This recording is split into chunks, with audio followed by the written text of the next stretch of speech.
So, lumalabas kasi 35.7 kilometers per liter.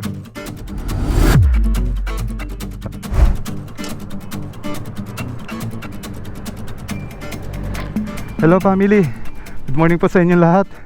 It's been over 2 weeks po bago tayo makapag-vlog uli.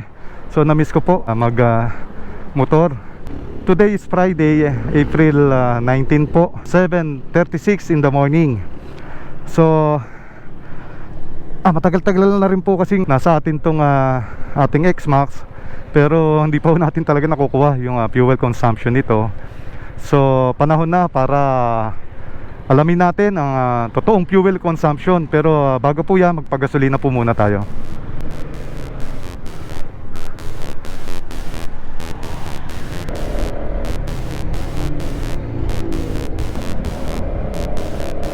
Ang gagamitin nating method yung old school para makasigurado po tayo. So magpapafull tank po tayo, and then pag uwi po natin, ipapafull tank po ulit natin para malaman natin yung actual consumption po talaga. So hindi po tayo magbabase mismo rito sa indicator ng ating Yamaha X-Max, para talagang accurate na accurate po ng ating pagkuha po. Computein na lang po natin. Ayan. Yan, tama-tama. Wala tayong gasolina. 1 bar na lang.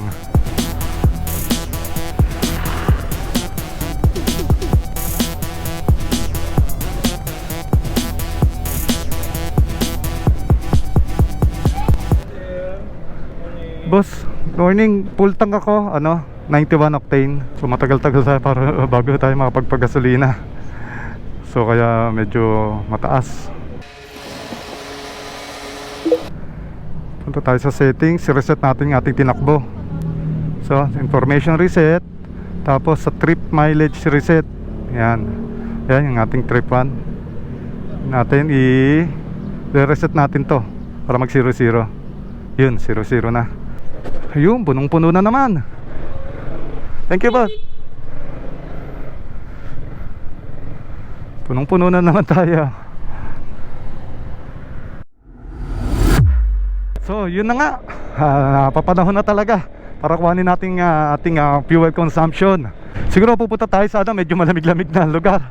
Doon tayo sa Tagaytay tayo. Siguro naman sapat na yung layo ng Tagaytay para makuha natin yung sapat na fuel consumption nitong Yamaha X-Max version 2. So manggagaling po tayo rito sa Imus to Tagaytay.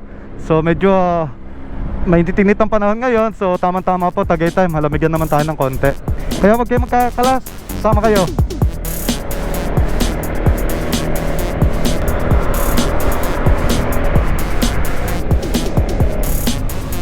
Yan, kasalukuyang andito na po tayo sa Dasmariñas, Cavite. Medyo traffic po rito. So considering na rin po yun, traffic pa. Kasi mga ginagawa ko mga karsada rito sa Dasmariñas Yan, singit-singit na lang po tayo rito. Ang bilis po na itatakbo natin, gagawin natin yung average ng bilis na takbo ng isang Filipino rider. Gawin natin mga 40 to 100 kilometers per hour lang po ang bilis natin. So chill ride lang po tayo. So para tingnan natin kung sa ganong bilis kung maganda-ganda ang consumption nitong Yamaha X-Max 300 version 2. Ito advantahe ng mga nakamotor. Nakita nyo, dito tayo dumadaan. Medyo nakakaligtas tayo sa traffic. Masama pag ganitong traffic, malausot pagong tayo. Yung init, di ba napaka-init po ngayon dito sa atin. Before, nung tag-init po, kung maaalala nyo, yung 40 Celsius po, sobrang init na ngayon pa, narinig ko sa balita, pwedeng umabot po ng 50 Celsius. So napaka-init po talaga. So ingat-ingat po tayo mga rider, lalo na po yung mga rider. So palagiin nating uminom ng mga tubig araw-araw, no? Kahit pa paano may papananggal lang tayo sa init.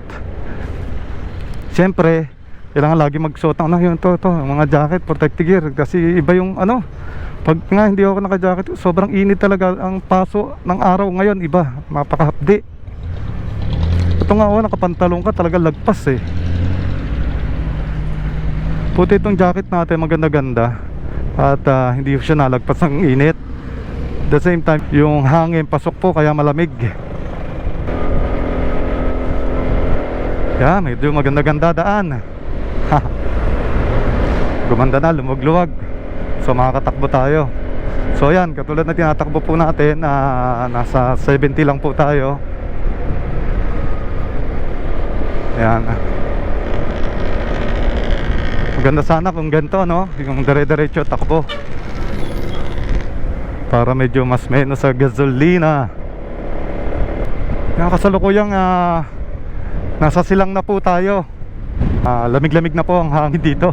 Medyo malapit na sa Tagaytay. So medyo mas relax na ang ating biyahe. So medyo maluwag-luwag na ang daan pati. So hindi na masyadong matatraffic.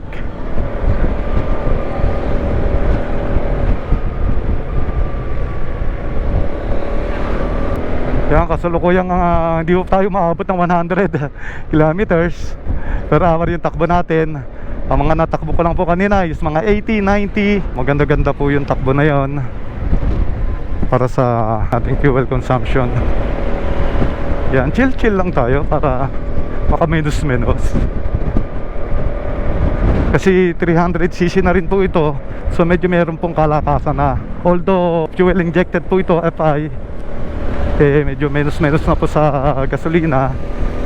Pero kahit pa paano, syempre depende pa rin sa habit nyo, diba? Kung chill-chill ka lang na ganito, hindi ka naman nagmamadali. So, honestly naman, tingnan natin kung makukuha natin. So, ito maka 30 kilometers per liter. Okay na ako dun eh. Sobrang panalo na nun, considering na 300cc itong ating dala.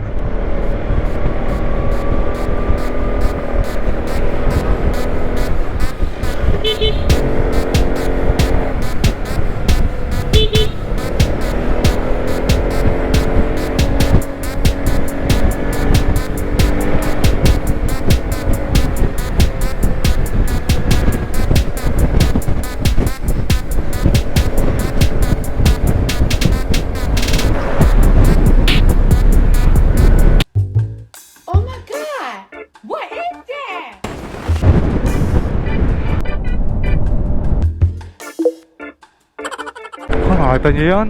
May tumalsik na helmet. Yun ang delikado. Kapag lisan takbo nyo at nadaanan nyo, sigurado pag yun ay nagulungan nyo, babaliktad po kayo talaga. Kaya mas maganda kung ang takbo nyo yung kayang kontrolin po. Kaya hindi masyadong mabilis, hindi masyadong mabagal. So yung katamtaman lang, okay na.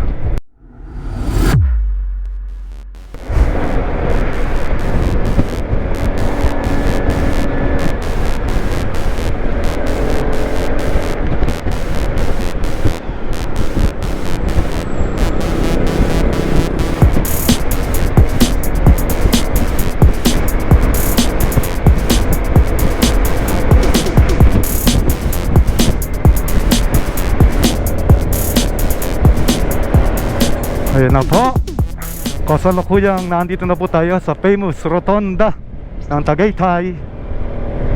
So ikot po tayo rito.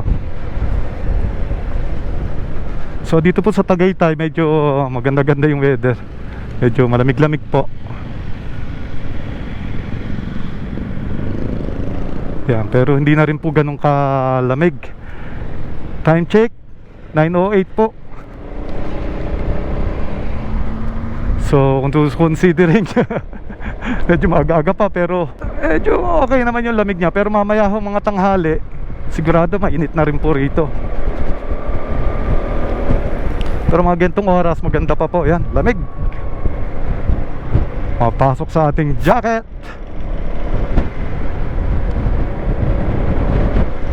Medyo nagkulimlim po. So maganda naman. Hindi tayo masyadong mahihirapan sa init.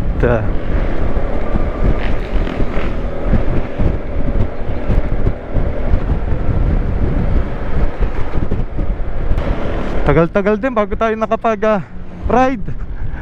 Medyo naging busy po kasi gawa ng mukbang po tayo ng mukbang sa kabilang channel natin. So ito lang po yung yung free natin para makapag-ride uli.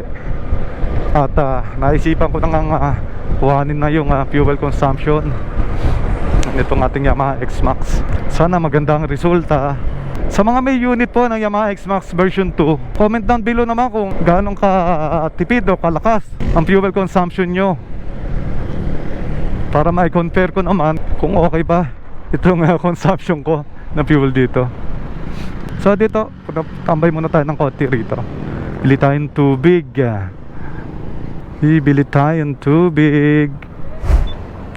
Yan. Tapos sabot tayong uminom ng tubig. Nakapag-recharge na ng konti. Diretso po tayo ng biyahe. Tirik na tirik po araw ngayon. 9:21 in the morning.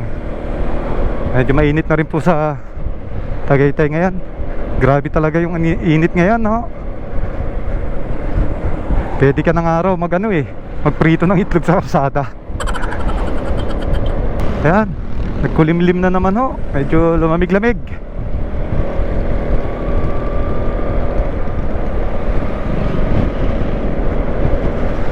Sarap po talagang gamitin tong Yamaha X-Max. Napaka-komportable po sa ride.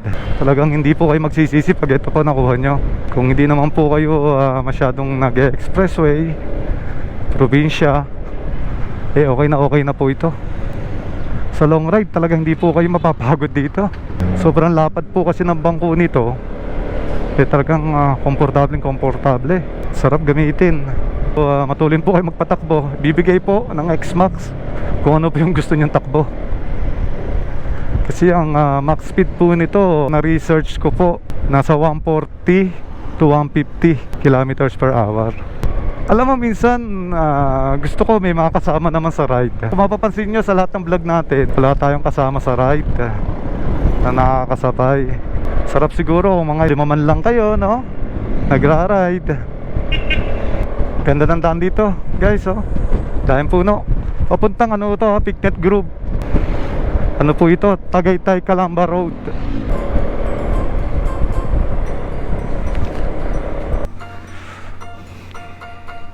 Yan, family. Kahit pa paano dito malilim-lilim. Tapos yan, nakakita niyo yung ganda ng kalikasan dito sa Tagaytay. Ganda. Ganda na, no? Kita niyo yung Taal Volcano ngayon, no?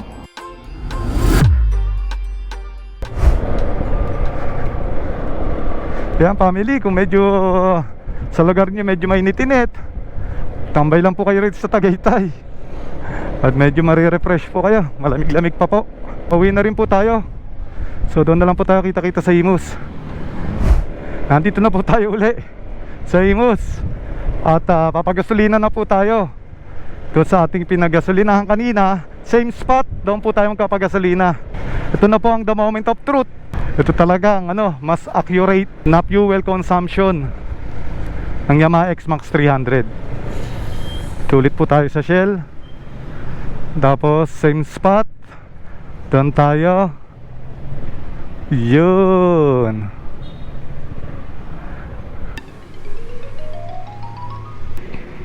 $173 lang. Hanggang Tagaytay. Balikan 2.5. So mamaya po kukumputin natin. So yan, family, dito po ako sa bahay. So simula doon sa Shell hanggang dito, 1 kilometro lang ho naman ang layo. So tingnan ho natin yung kinuha na natin kanina. 9.6 liters pinuno po natin. So yun po ang tamang pagkuha kung gusto niyo makuha yung fuel consumption nyo. Pa-full tank nyo po muna lahat. Tapos bago po tayo pumunta ng Tagaytay, ang ating pong mileage is 1,521. So ngayon po ang tinakbo po natin ngayon 1,612. So ima-minus po natin yung 1,521 sa 1,612. So meron tayong 91 kilometers na tinakbo. So 91 kilometers na tinakbo natin, i-divide po natin doon sa pinagasolina natin kanina. So tingnan natin yung pinagasolina natin kanina. Ang pinagasolina natin kanina is 2.542. So 91 kilometers natin, so i-divide ngayon natin sa 2.542. So ito na, the moment of truth kung talagang maganda nga ang consumption. 300cc Yamaha X-Max. Tingnan natin kung maganda ang consumption nitong version 2. So 2.542 dinivide na po natin 91 kilometers divide 2.542. Ito po yung yung gasolina natin. So ang lalabas. So ito lumalabas kasi 35.7 kilometers per liter. So round up nyo na po 36 na po iyan. Ito po ang talagang mas accurate kasi minanual po natin ang pagkuha po sa fuel consumption ng Yamaha X-Max 300 version 2. So yon. So ano palagay nyo family? Sulit ba sa gas ang Yamaha X-Max 300? Ako sa tingin ko sulit na sulit po. Sobrang sulit. Considering 300cc na po ito pero ang kinukonsumo niya ganyan lang. So kailangan lang po talaga yung tamang pagbiga. Makikita nyo naman sa video natin. Lang naman akong pumiga ng talagang harurot pero considering chill ride po tayo. So yun family, hanggang doon na lang po. So sana po nagustuhan nyo ang ating munting vlog na ito. At sana makatulong sa inyo kung gusto nyo pong bumili ng Yamaha X-Max 300. Ayan, hanggang sa muli po. Ride safe, family first.